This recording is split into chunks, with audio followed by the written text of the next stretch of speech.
This is the Detroit Sports Podcast Network. All right, Pete, before we get into this week's episode with Rich Swann as our guest, I got to tell you, I am suffering from WrestleMania hangover right now, and it's affecting everything about me, and I don't know what to do. I think you do know what to do. You know what I mean? What do you mean? I mean, I go up to bed, and I used to be great. I used to put on 5-star matches in bed. I'm doing hurricanranas off my bedposts. I did a Canadian destroyer, underneath the sheets, and now I'm getting jobbed out like it's my job. You can't be an enhancement talent, man. You're better than that. You know what you need? What do I need, Pete?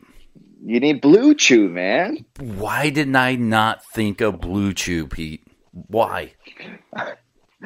Because your head's out of the game because you get the WrestleMania hangover. So good thing I'm here to tell you Blue Chew. Oh, that's phenomenal. And let me tell you, I know everything about Blue Chew. It's made with the same active ingredients as Viagra and Cialis. It's made in America, so it's cheaper. You can get it online, so there's no awkward doctor's visits. And look, I know a lot of guys out there are like, oh, I don't need Blue Chew. Sure, you don't need it. Petey Williams doesn't need to do the Canadian Destroyer, but he does it. Chris Jericho doesn't need the list of Jericho to get over because he's Chris Jericho. Just take it and use it, and it's another weapon in that you have at your disposal. Yeah, and that's absolutely right. I mean, do you need it? Debatable. But should you take it? Absolutely. Let me tell you this, Pete. For the first order, we're gonna sell it to him for $1 million. Oh, perfect. No, you know what? $1 million is on me. I'll front that money. But the one thing I can't cover is shipping and handling. So wait. You're telling me the Petey Williams, the Canadian Destroyer, the two-time X Division champion, is just going to give it to somebody? Yeah, I'll give it to you. Like I said, I'll front all the money, the costs, and all that kind of stuff. Just pay shipping and handling, and it's only $5. Is there anything? Is there any special code or anything, like a secret message they have to type in?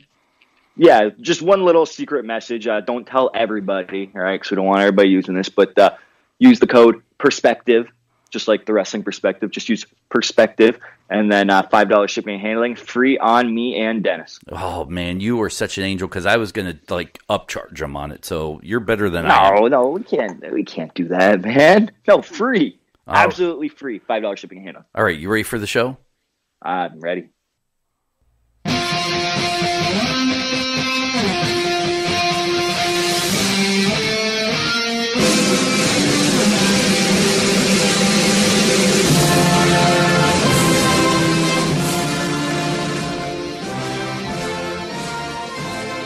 Petey Williams, it's the wrestling perspective. Here we are, post WrestleMania, a lot to talk about. Let's just dive in because we have a short time. We have Rich Swann, which we recorded pre-WrestleMania, but we're excited to get it out. And there's at least 3 or 4 topics I just want to hit on and go with. Topic number 1. And we don't normally talk much WWE here on our show. We talk wrestling in general and stuff like that, but you don't work for them. You don't really like to talk about. But there's something interesting. In a world that's predetermined, that's story-based, why do wrestlers still get upset when they lose titles or they're booked to lose? Well, first, how's she going, eh? Hey. And, that's a great question. That I don't know. So, and I try to make this comparison back when I was under contract with Impact in the, mid-2000s or whatever the case may be. People are like, didn't you get upset? Listen, it's not my wrestling company. I don't call the shots, right? I don't own the company. I don't have a stake in it. I am a character that they hired to play on their TV show. That's what it comes down to. That's really black and white, the way to look at it like that. But another way I look at it, say if I was a contractor, like a construction contractor or something, or Dennis, you hired me to come and paint your house. Petey, you're an awesome painter. I want you to come in here and paint my house. And I said, okay, what color do you want the walls? And you said, I want them brown. And I go, ooh, I don't know if you should paint them brown. I think it would be better if we went with blue. And you're like, no, it's my house. We're painting the walls brown. I'm paying you, so you need to paint the walls brown. If not, then I'm not going to pay you, and I'll get somebody else to do it. Well, I really think, though, it would look better blue. And I, give my perspective and all that kind of stuff. But that's like that's the exact same with wrestling. Like, to be upset that you lost, first off, it's not your company. That it's plain and simple. You've worked with many different generations of wrestlers, Attitude Era guys, maybe even before that, to the young kids today. Is there a difference in that mentality between the older wrestlers and the newer wrestlers today that you've picked up on or even seen? That's a good question. I know. I asked it. I know it's different just because the world we live in now, like, back when I was starting, there was no social media or anything like that. So, after my match, the only way I'd know if the fans liked it is if they told me to my face, hey, good match, man. Or like, can I get your autograph or something like that? Now, the wrestlers with social media, like people are all tweeting them or messaging them saying like, oh, awesome match, whatever, you should do this. And then, the fans really get in their ears and stuff. And then, people start believing their own hype. Like, yeah, I am awesome and all that kind of stuff. Like, yeah, okay, you may be awesome, but, let what you do in the ring show it. Like, don't buy into your own hype. Like, staying humble is the best thing you could do in this business. It's a different mentality now. That's all. Do you, and I'm trying to think of the best way to word this. Obviously, sometimes, as you said, there are people in other people's ear. And look, we all know we're talking about the Sasha Banks thing, but we're not talking about Sasha Banks now. We're talking about more of an overview of other wrestlers. How many times in your career have you seen other wrestlers get into somebody's ear and build them up just to start something? Because we hear all the rumors about how the boys in the back do ribs, and I even hate using that word because I'm one of those guys that if I'm not really in the industry, I don't want to use a lingo. But pulling tricks and doing stuff like that just to get their goat and watch everything get burnt down. Well, I mean, I don't know if people do it for a rib. I won't tell you like, oh, good match or anything like that if I don't sincerely mean it. Just being an agent now in Impact, like I'll tell people where they went wrong. Like I pulled, it hasn't aired on TV yet, but just one thing that pops in my mind, I pulled, I wouldn't call them enhancement talent, but they're not contracted to our show. So for a purpose of our show, they were enhancement talent. We're trying to build this other, wrestlers up. And then they had a good match, and I told them good match, but I said, and I didn't yell at them, but I was very stern. I'm like, this is what you did wrong. And they absolutely understood it, So I don't do stuff like that for ribs or anything like that, or build anybody up, just to see them fail. That's not me. So I can't say I've ever taken a part of that. I don't know if that answers your question, Dennis. I don't know. You were talking about enhancement talent. That is something I want to move on to real quick. Did you listen to the John Oliver piece that's just swept the wrestling community? And in my opinion, you can tell who the WWE company guys are apart from wrestlers that truly believe what John Oliver said. But have you heard it? No, people are giving their take on it and stuff, but I didn't see the actual thing on HBO or anything like that. But I heard there's a lot of controversy around it. I tell you what, if I'm not lazy, I'm going to stop it here. I'll insert the actual audio into the podcast so people can hear it if they haven't. If I'm not lazy, in 30 seconds you'll know or not. But there is some strong language, so if you have a kid listening, you may want to skip past it or listen to see if I actually put it in or not. But here would be about the time I put it in. Professional wrestling. Literally the only good excuse to wear a onesie. And that's right, babies, you're not pulling it off. Put on some jeans and a button down like a fucking person. Specifically, I want to talk about the undisputed corporate champion of wrestling, the WWE, formerly known as the WWF, until, and this is true, they lost a court case to the World Wildlife Fund. Presumably thanks to that fund's powerful team of panda lawyers. And look, Before we go any further, let me say this. I like wrestling.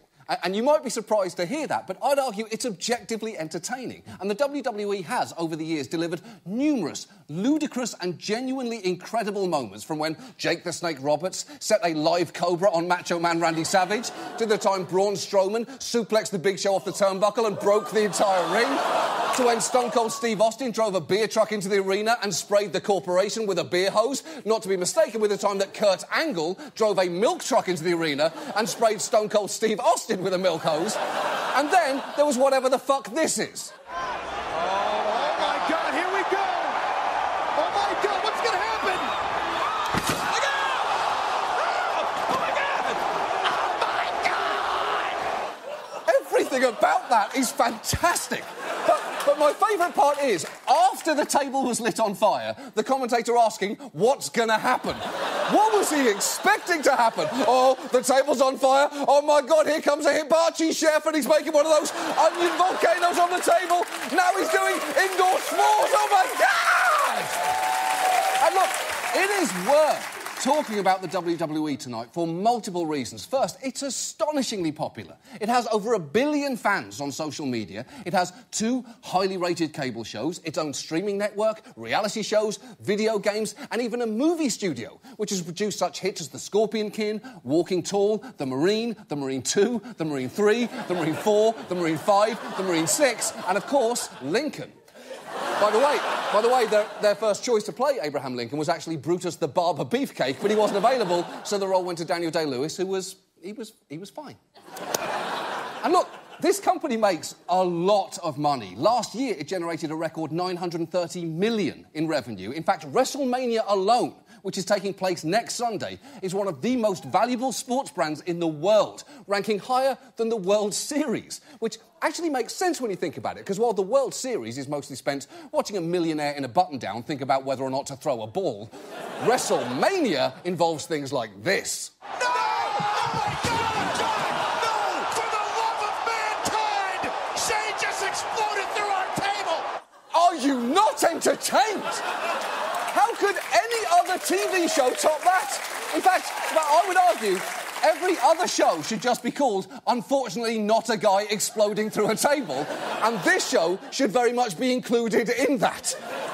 But the other reason that it's worth talking about the WWE is because of the prevalence of stories like these. Eddie Guerrero found dead in a Minneapolis hotel room. The World Wrestling star was just 38 years old. We have just confirmed that Randy Macho Man Savage has died. China, one of the most famous wrestlers in the 90s, has now died. She was 46 years old. Pro wrestling legend King Kong Bundy has died at the age of 61. He came here, we were in Studio A, and he lifted me almost up to the ceiling. And he'll be missed, just 61 years old. These wrestlers dying early. Wow, that is a harrowing statement there from Brian Kilmeade, only slightly dampened by his childlike wonder at how high the big man lifted him. And how did that even happen? Did Bundy offer him? Did Kilmeade ask? Honestly, I wouldn't really be surprised if one of his stock interview questions is, up, horsey ride. But Kilmeade is not actually wrong there, because wrestlers dying early is a troubling trend. 538 tracked the rate of deaths among WWF wrestlers, and the findings were startling. Here is the expected death rate by age group among the population as a whole. Here is the rate among former NFL players, and here is the rate among wrestlers. That is shockingly high. You'd expect that line to be labelled test pilots who lied on their resume, or zookeepers who aren't just going to let some fucking baboon screech at them like that. Hey, enough sass mouth there, buddy. Put some respect on my name.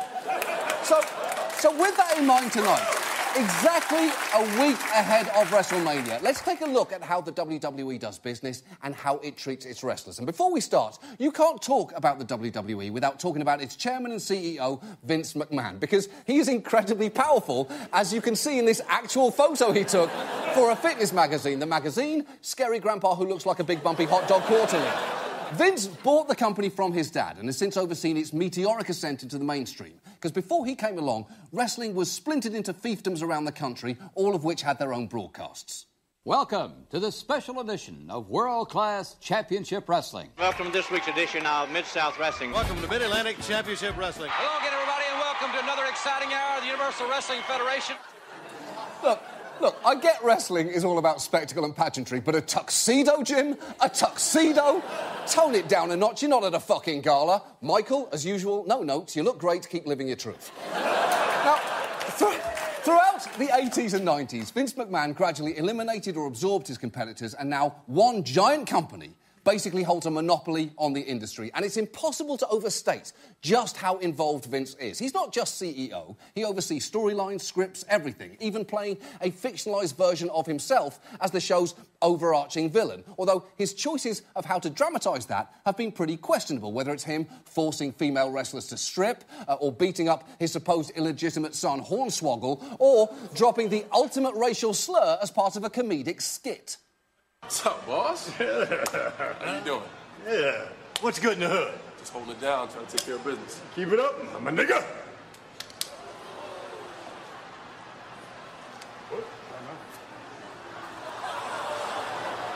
That is rough to watch. And remember, he's in complete control of those scripts. No one is making him do that. And while, yes, he is playing a villain there are many other ways that that can be achieved. Darth Vader was a great villain. Not once did he drop the N-word. Meanwhile, R2 said it pretty much non-stop. It's why he kept getting bleeped. But the fact that McMahon is an active character in wrestling actually gives us an opportunity, because he's taken a lot of in-ring abuse over the years. So at points tonight where you're going to be disgusted with him for, say, using the N-word, I can now simply play a clip like this of The Rock smashing him over the head with a trash can lid. I'm ready to... Wrestling's good. It's just very good. But while the character Vince is an arsehole, it's important to know that the real Vince is also an arsehole. And many fans legitimately hate him, because while the WWE has made him a billionaire, many wrestlers say he's treated them terribly. Just listen to Bret Hitman Hart, one of the biggest wrestlers of all time, speaking about his former boss. Vince McMahon has always had this mentality about treating wrestlers like circus animals. All these wrestlers that have broke their backs making this living for years end up with nothing when it's over. And then they sort of take you out back and they put a slug in the back of your head and dump you out in a... That's the life of a professional wrestler. Now, that may sound extreme to you, but Hart has good reason to be angry. His own brother Owen died wrestling for Vince. And Hart is frankly far from alone in voicing grievances about his former employer, because the shocking thing about McMahon and his company is the extent to which he shielded himself from responsibility for his wrestlers' welfare. And the main way that he's done this is actually pretty simple, because while you might reasonably think that the wrestlers employed by him are his employees, they're actually not. They're merely independent contractors. Which, as former wrestler Jesse Ventura pointed out on Howard Stern, is just insane.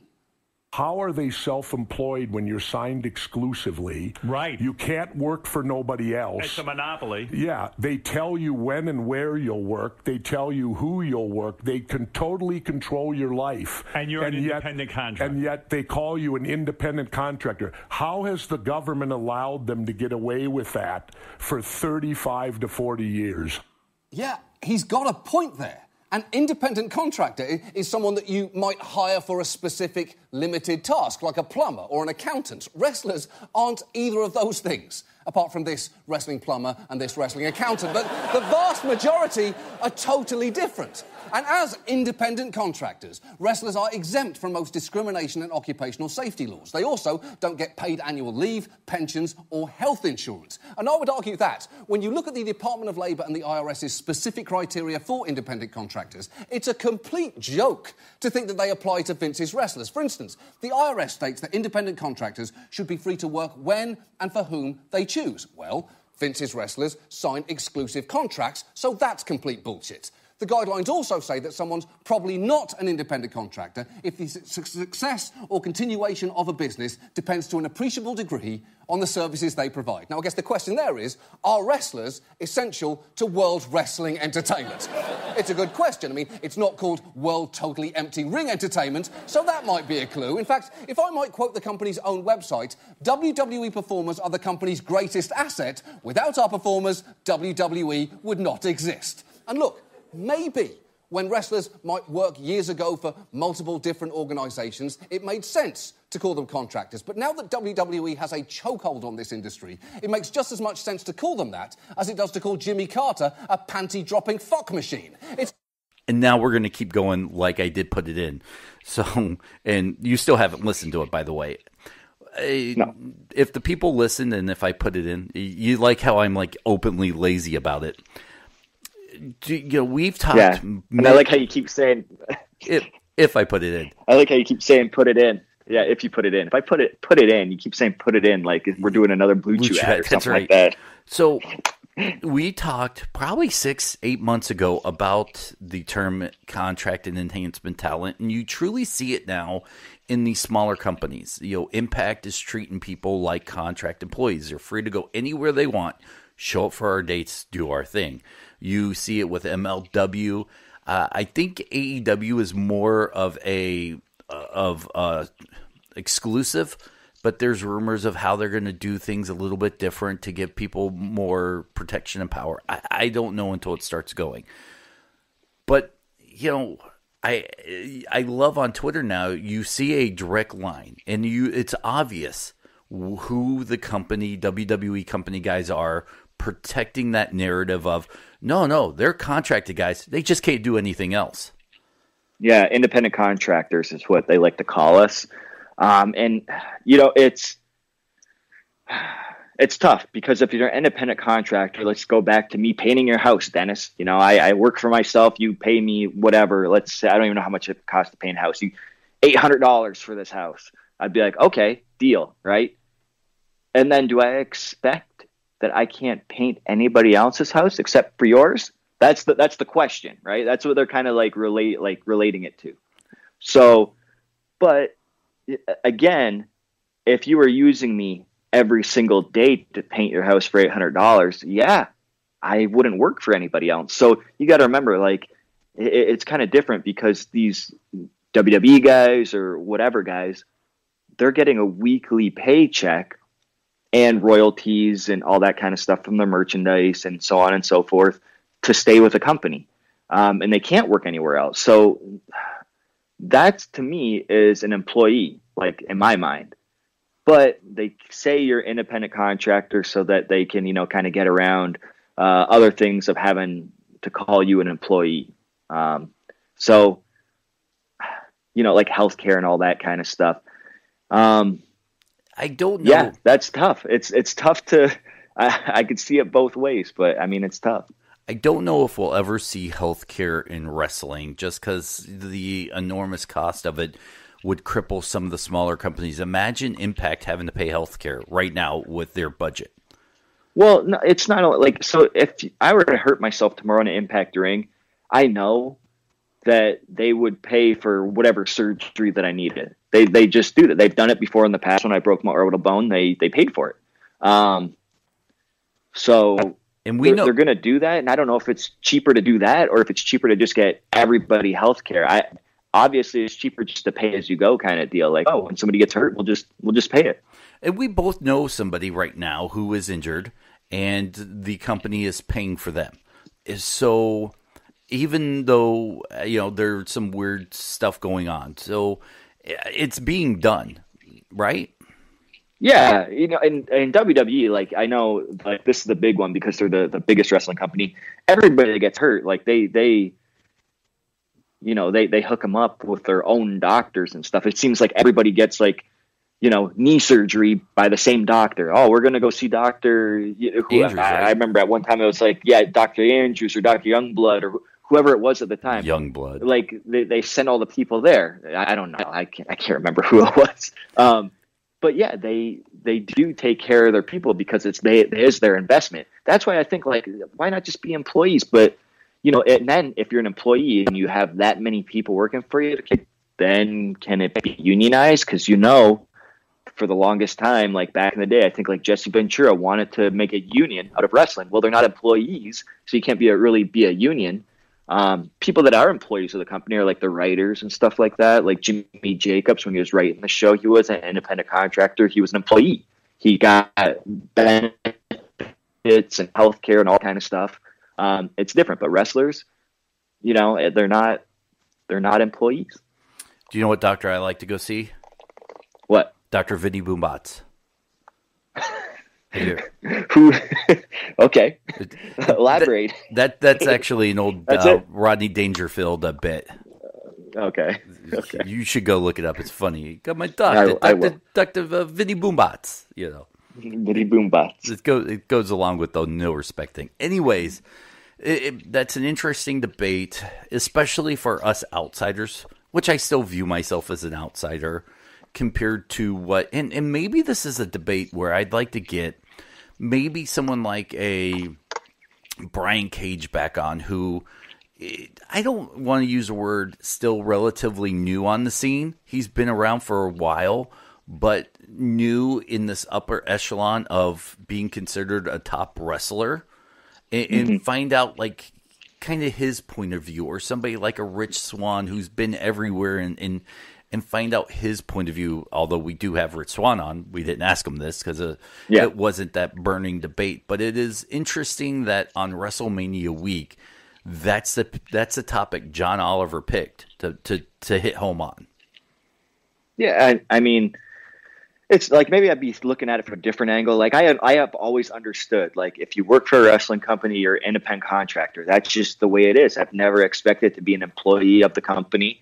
But that's the thing. You have to set yourself up to succeed in this world, in this business, whatever.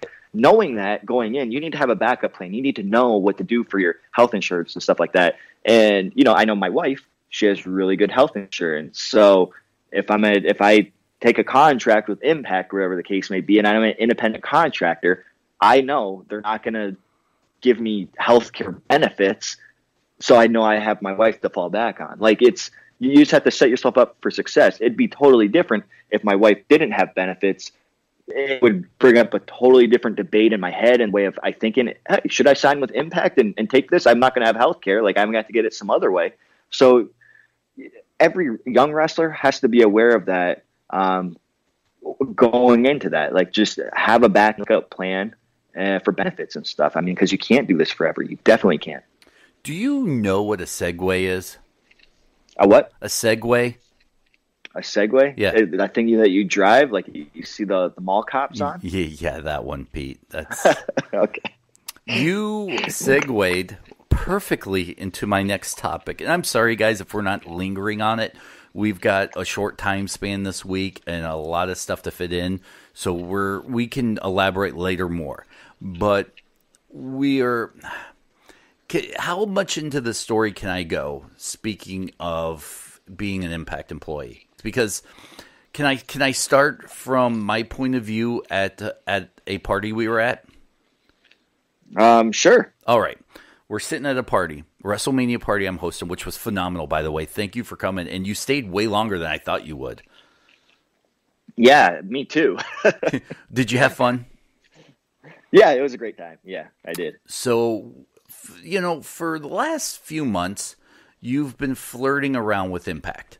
And, you've been very vocal on the podcast about how you were not signed to a contract. You were on a per-show basis. You've talked about this many times.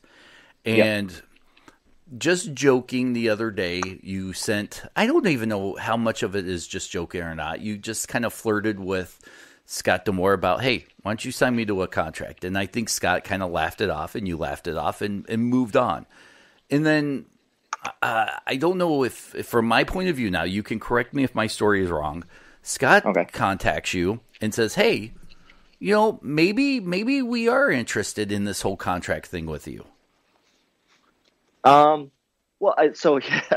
Here's the thing. So, again, I'm older now and more wiser and stuff. I'd like to think anyways.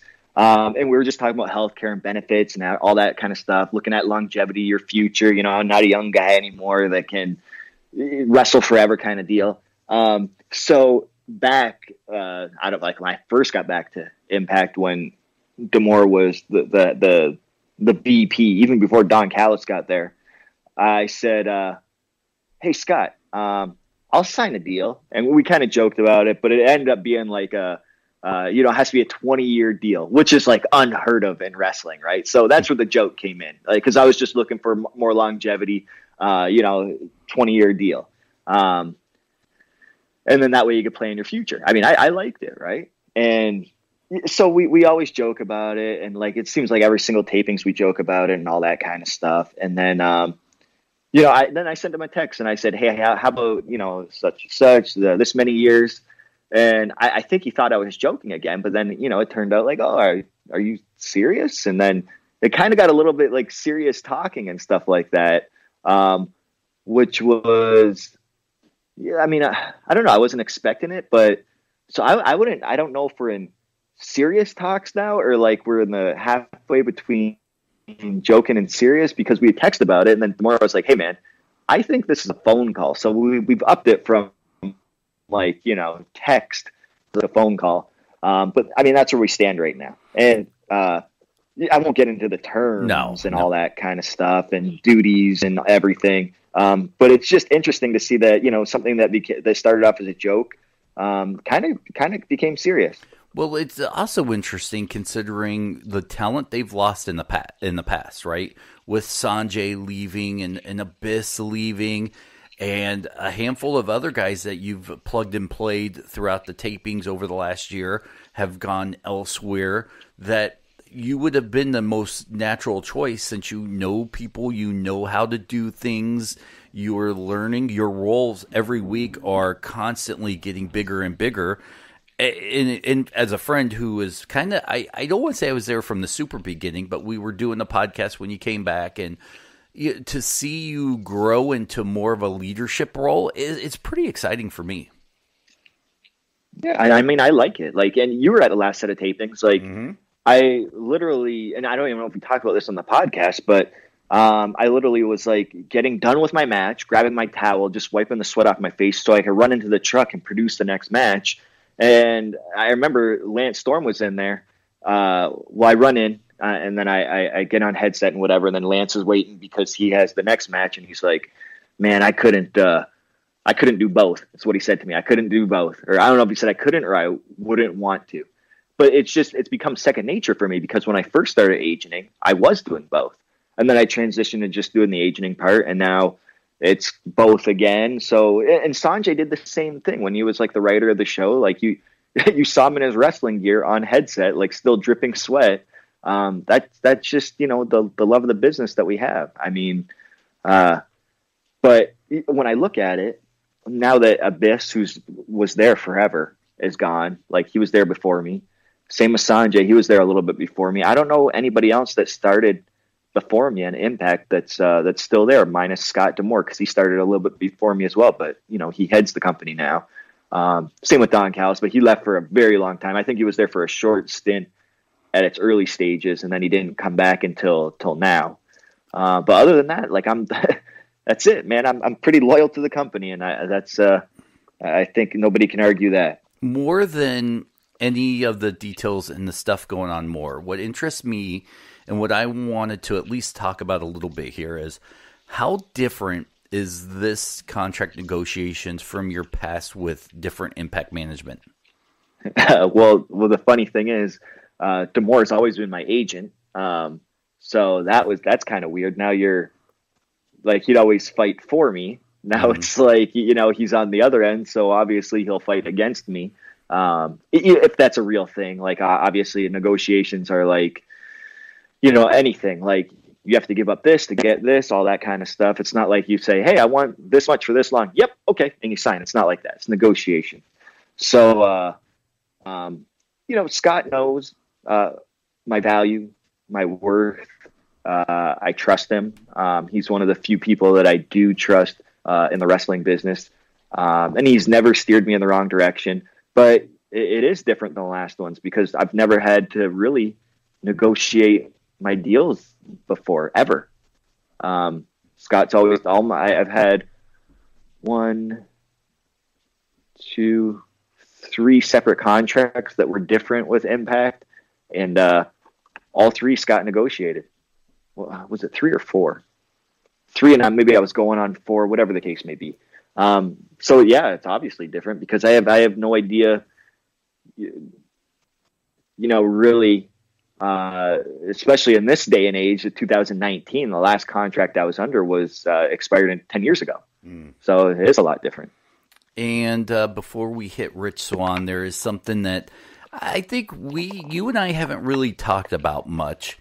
The other day, I get a message from another industry guy who says, hey, there's a PWI report out there that one of the main reasons Eli Drake was fired from Impact Wrestling was because of the comments of your podcast. Do you have any comment? And I immediately sent you a message like, have you heard this? And you're like, no, I don't know why that's a thing. And then it swept the internet, and I was getting a ton of messages like, dude, what did you do to Eli? And I went back and listened to the podcast, and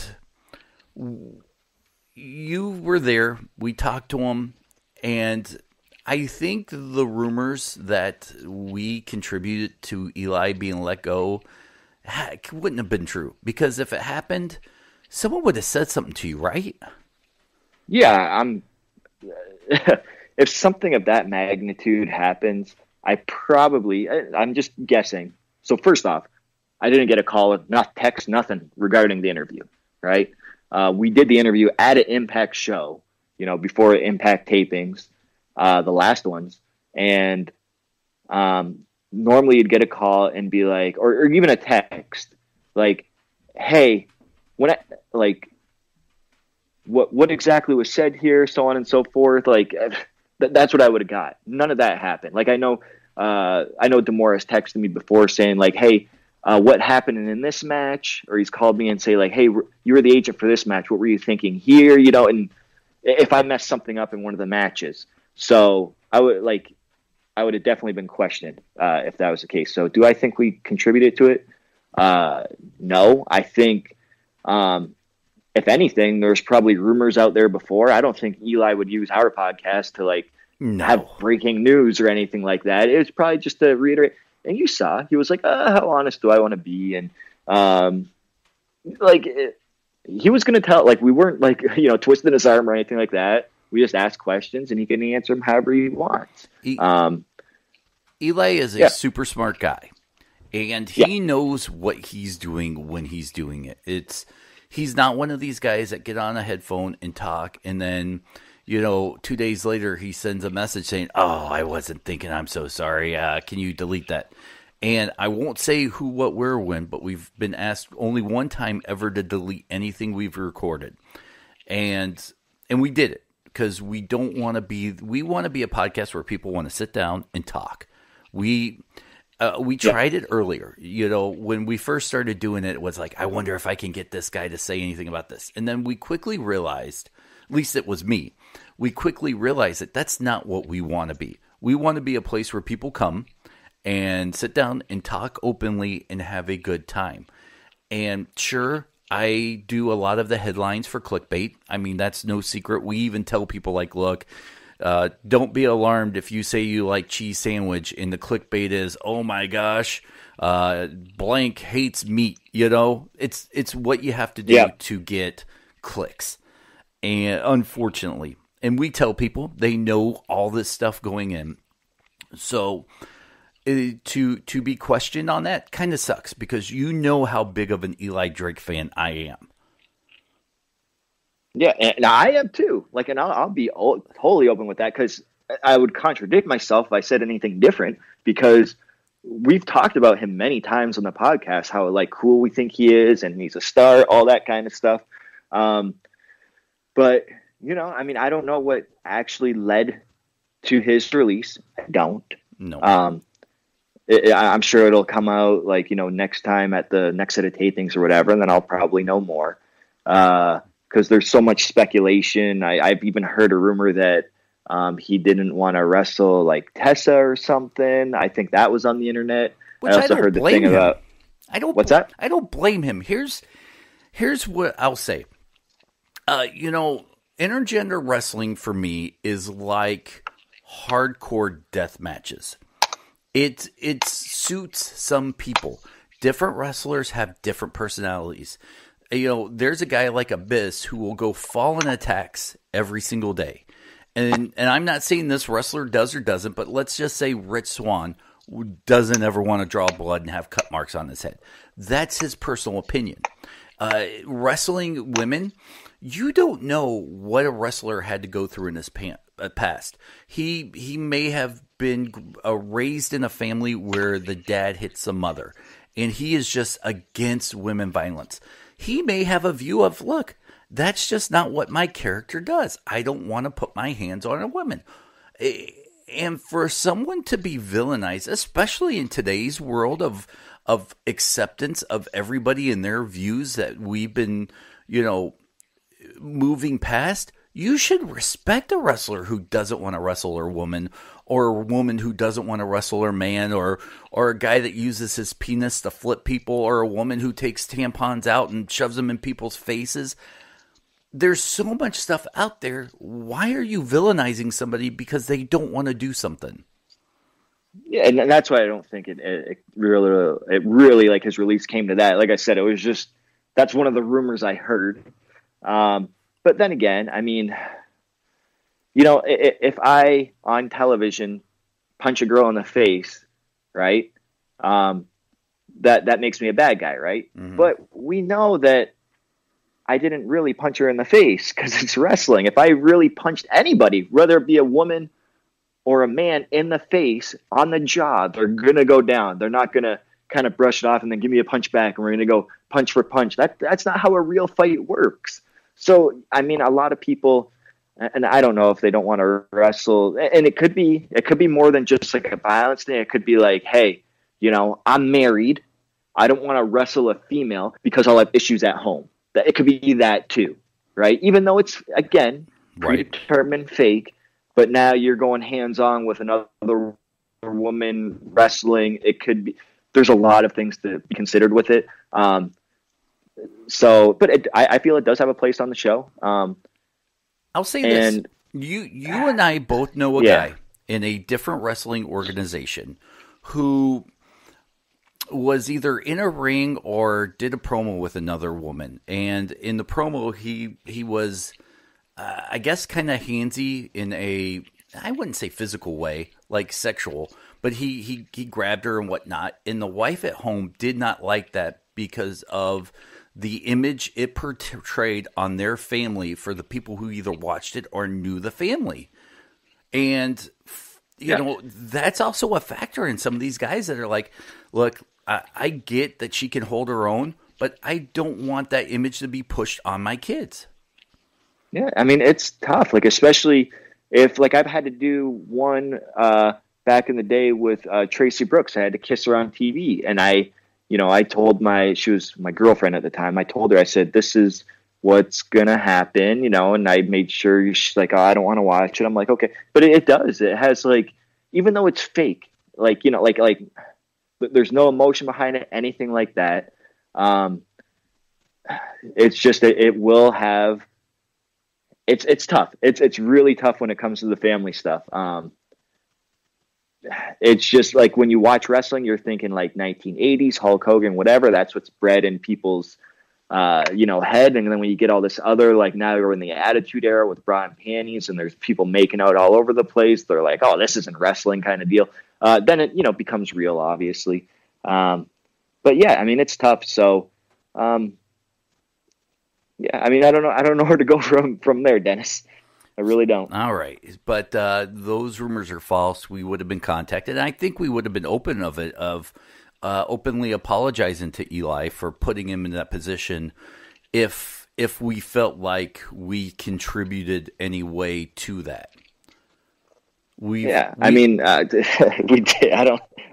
Hey, maybe we did, but I don't feel like we did at all. Like I think we would have gotten calls and stuff, and or maybe even like a little bit more confirmation or whatever. Right. Like asking for more confirmation. Yeah, no. And by the way, to go back on this contract thing, I too have started negotiations with Scott D'Amore about an Impact contract.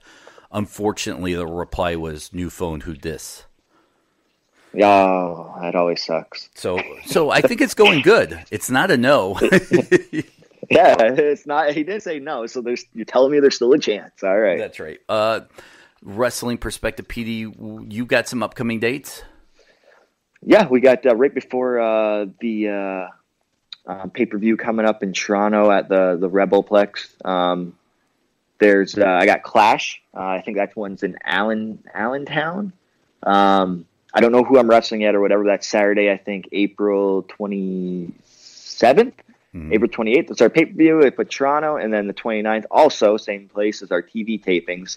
And then we go, I believe later on that week, on the Friday and Saturday, to Philly. Don't know where exactly where that building is in Philly, but that's more TV taping. So a lot of things coming up, so stay tuned. Are you flying to Philly?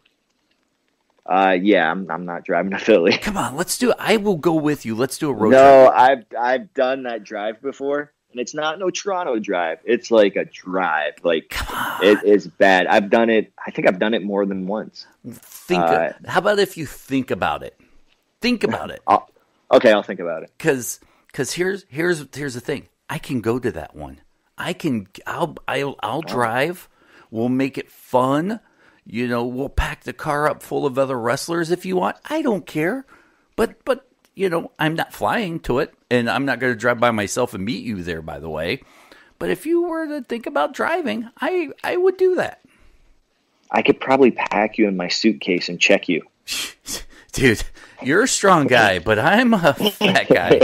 Fat guy in a little suitcase. I could see you kicking me. I get charged so much for the bag. I'm only allowed 50 pounds for free. Listen, that bag alone will cost $50 by itself. But Rich Swann coming up next. Stay tuned, guys. Thank you so much. Go to WrestlingPerspectivePodcast.com. Subscribe. Follow Petey Williams on Twitter at @PeteyWilliams. And that's your Instagram too, right? Correct. You can follow me at Dennis77Farrell, Farrell. You know what that second L stands for? Love? Yes, exactly. Because I love you all. All right, guys. Rich Swann is next. Thank you so much. We'll talk to you later. All right, Petey Williams, hanging around the Impact locker room as much as I have been, there's no one person that is smiley, having fun, who I just want to stand next to and soak in the rays of joy, just like Rich Swann, this guy right here. Oh, yeah. So, Rich, no, and I agree with you, Dennis, 100%. This guy came in the locker room. We've met before this, right? But not really, hung out or whatever. No. But he came in the locker room. He had a guitar with him. Instantly, I'm like, this guy plays guitar, man. And, just so happy-go-lucky, dancing like Michael Jackson, singing Freddie Mercury from Queen, whatever the case may be. Really? I don't know. I'm just thinking of a good singer, right? Yeah. So, Rich, I saw let's talk about music history first, all right? How long you been playing guitar? What was your inspirations? What music do you listen to? All that kind of stuff. Man, I've been playing guitar. You could lower the mic, too. I'm not 6 foot. No. We're about, all the same height here. Blame Willie Mack for that one. Yeah, God dang it, Willie Mack. The chocolate attack. So I've been playing the guitar probably since I was about 6 years old. My father, he was a musician, and he played by ear. So I guess by genes I picked that up. And so my inspirations as a kid were Nirvana. Yes. Pearl Jam. Awesome. Seattle sound. Alice in Chains. Yeah. The grunge scene was Nickelback. I know, right, guys? No, hey, you know what? But you know what? Creed. Come on, guys. Creed? I give Chad Kroeger a little bit of credit. He did have some hits. He had... Yes. What Spider-Man. What was the one? Hero song. But he had the dude from Seether with him on that, so that don't really count. But what was the one that was very popular?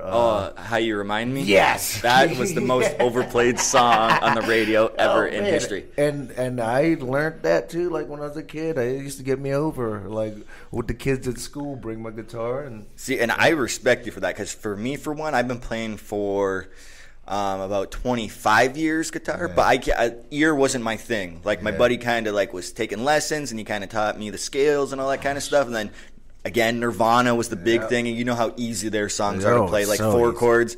So that got me into guitar. Mm-hmm. So but then when you bring out your guitar, and people are like, I remember Tommy Dreamer, we were up in, I think, New York, and he's like, hey, can you play Hotel California? Yeah. And you just like pick it up and, start playing it and singing it just by ear. And that it's amazing to me that Thank you. You're like any other like surprise like talents that we don't know about. I'm the same way with like piano.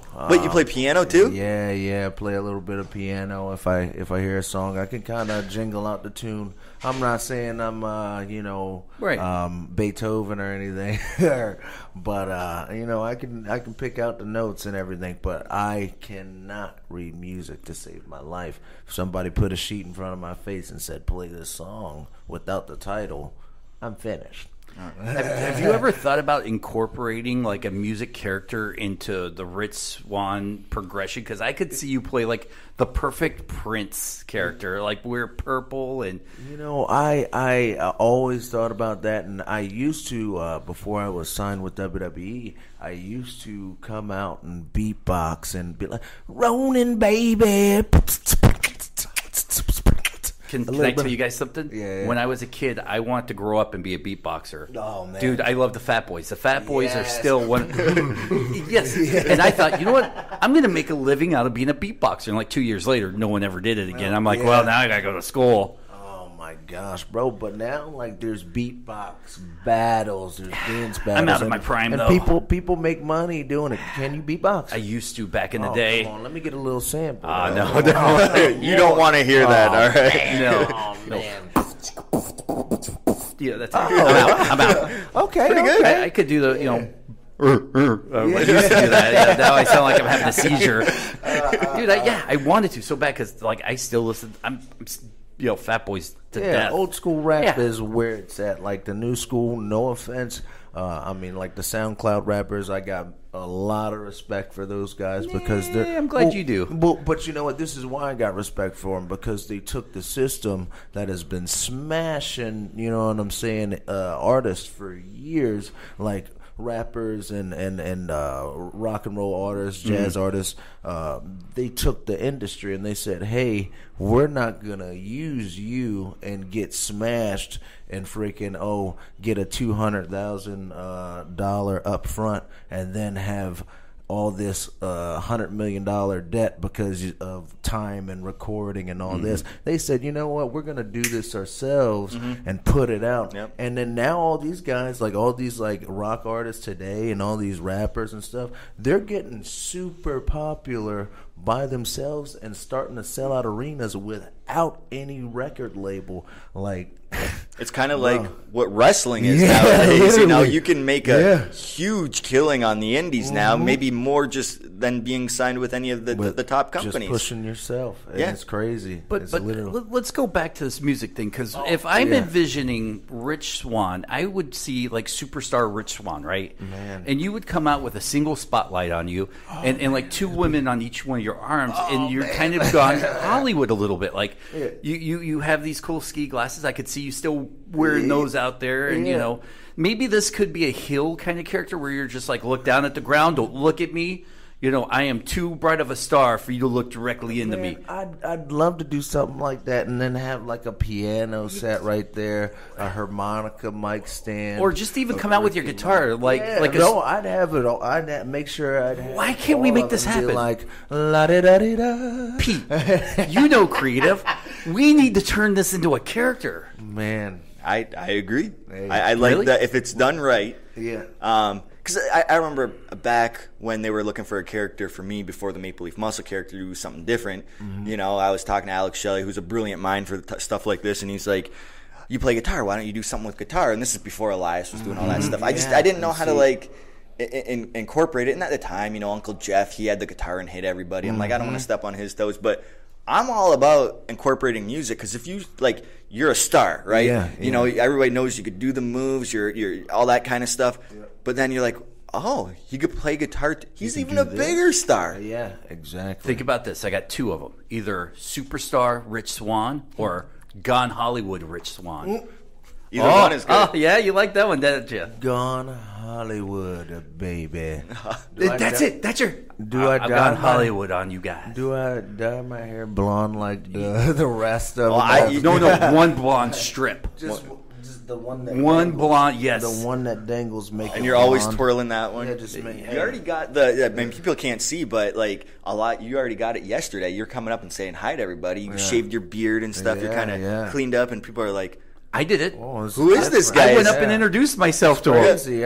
I didn't really, think that just one little thing, just one little change will make people be like, oh, who is this guy? So we're driving home last night, right? Yeah. And I go, man, Rich, when he shaved, he walked right by me and read it, and I go, that guy looks like Rich Swann. I wonder if they could do like a us Doppelganger angle with that guy and Rich Swann. Oh, and then gosh.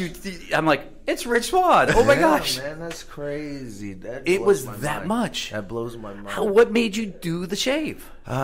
Did you get guff too from management here? No, not really. Well, Tommy Dreamer, he kind of gave me, he gave me the. We could have turned that into an angle. Yeah. And I completely agree. I wasn't even thinking about it.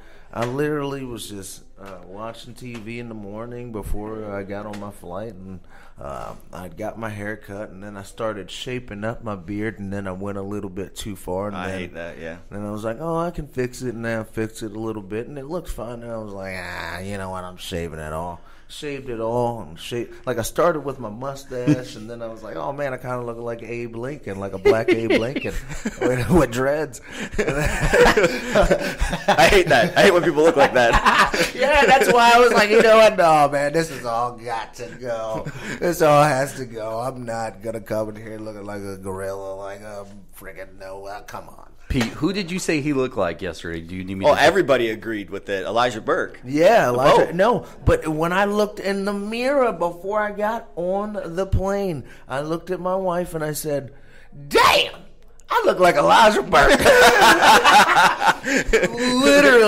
literally, and then and he has a little bit of that superstar persona to him. Yeah, dude, you can almost look at him and go, "That's what I could look like." Dude, I wouldn't be opposed to having him be my tag partner or something like that. We can do so. The big movie out right now that just debuted in theaters is that Jordan Peele movie called Us, the horror movie, and it's about the Doppelganger. So. Mm-hmm. We can pretty much play off of that. That would be perfect. We might be a little bit too late because we already wrote the shows and stuff. But that could be something that we could pitch and just piggyback, because that's going to be a huge movie. That's going to be #1 at the box office, stuff like that. Yeah. But yeah, you definitely look like him, and all the jokes were made. Demora's like, "Hey," and we were calling you Elijah, you're not answering us, and hey, what? You don't listen to us anymore? So. All good stuff. Yeah. Let's talk about the landscape of wrestling. This is something I like to talk to wrestlers about, because over the course of, I don't want to say 2 years now, everything we've known from scripted wrestling and independent wrestling has been turned on its head, inside out, and put into a bag, shake it up, and it's all over the place now. Oh, yeah. You've been wrestling for quite some time, so you know the old school way of doing it. Now you're moving into this new generation of wrestling. What kind, for you as an established wrestler, what kind of adjustment period for you in having to change your mindset into what's going on now? How do you, as an established talent, have to kind of evolve with this? Well, I tell you what, there's so many ways and so many options. And to get your name out, there's so many ways to establish your brand now these days. What I'm starting to adjust to now is the social media game. When I was starting to get buzz on my name, that's when the social media game was like Twitter and Facebook and MySpace. That's when it was just starting to get its buzz, and everybody was getting bookings off of that. But what I was growing up on, getting bookings, you get into the car. You drive with your senior, you know what I'm saying, and you hope that you get on the show. If you don't have what's a good pussified face about it. You don't frown about it. You freaking pick up the locker room. You pick up the trash. You clean up and all set that up the stuff, ring. All that. All the young boy stuff, and then you do it and. Even if, you know what I'm saying, you're established, if there's light hand, you still do it. I still pick up trash in the locker room because, buildings are, giving their time and space for us to come in and freaking do what we do, and then we got to respect it. And I see kind of with the younger guys coming up. Like, that's not really instilled in them. We were talking about that too. Where did things change? Because it's social media. Like now, like I know Rich and I, we weren't able to like just like I do this Canadian Destroyer move in 2003. I couldn't just video that and put it on social media and get all my bookings. No, I had to go to a place where nobody knew me. I had to convince the wrestler to take my move and just to try to get on the show. Now with social media, it's almost like sometimes entitlement's a good thing, but it's a bad sense of entitlement with the young guys getting up. They don't got to pay their dues, and it's sad, but that's the way we're going, I guess. And now I feel like the way of paying your dues is you do that cool move, and no, I ain't gonna put no names out, but there was a guy. Let's do it, guys. Let's put names. But like there were two guys, and there was a guy who busted his ass to make this younger guy, a smaller guy, look amazing, and he did this move to where the bigger guy, popped him up, boom, and took the DDT. And it gift all over freaking social media. And this kid's now booked on All In, all this other stuff. And the other guy's not getting anything. And he's the one doing the basing. Yeah, and he's the one doing everything, making him look good. Yeah. And now I feel like just because a move, you know what I'm saying? It's like, all right, bam, we need this guy on our show. Yep. What if okay, you gave him 10 minutes. What if that a whole 8 minutes is a hot mess? And I'm not saying I'm the best in the world, but god dang, what if the whole 8 minutes is a hot mess and then that one move is the only thing? That's one thing that I'm kind of adjusting to. Like, what's another? Man, there's just so many options. Character creation. We talked about superstar Rich Swann. And we taped a whole interview with you before and we lost it. Sorry, guys, my bad. Hey, it's all good. It's in the cloud right now. It's in somewhere, but we'll find it. And I think we talked about this, but I get on Petey because there's no character evolution in the Canadian Destroyer, and he's okay with it. Rich Swann. Well, we saw it. I don't want to get no spoilers, but last night. But still, it's a move, and I completely understand.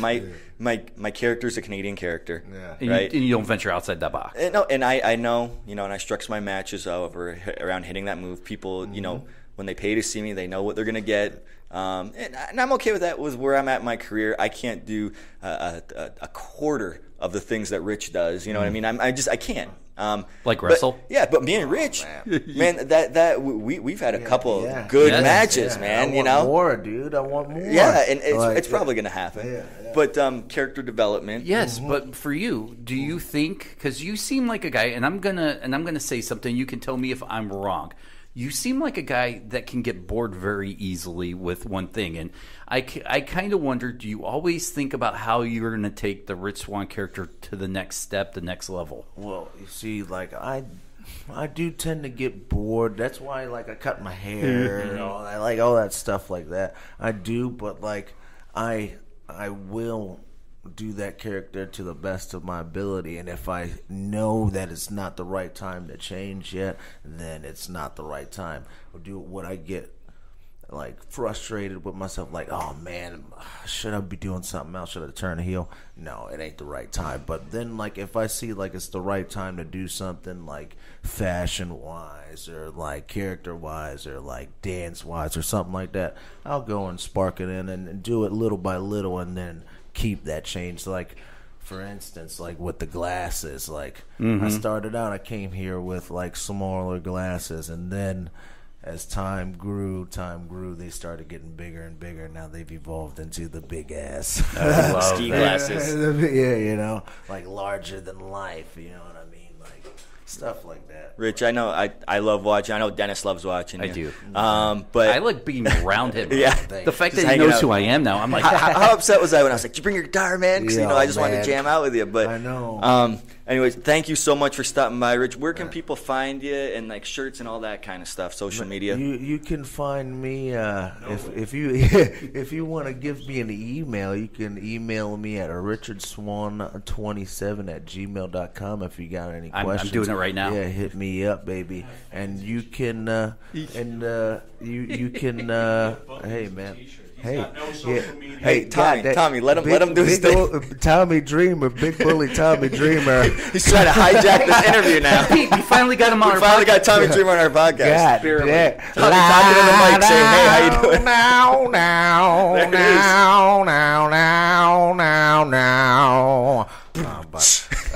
Freaking, dang, where else? Pro Wrestling Tees, you can get my shirts, and that's about it, baby. Awesome. Thanks, Rich. Hey, thank you.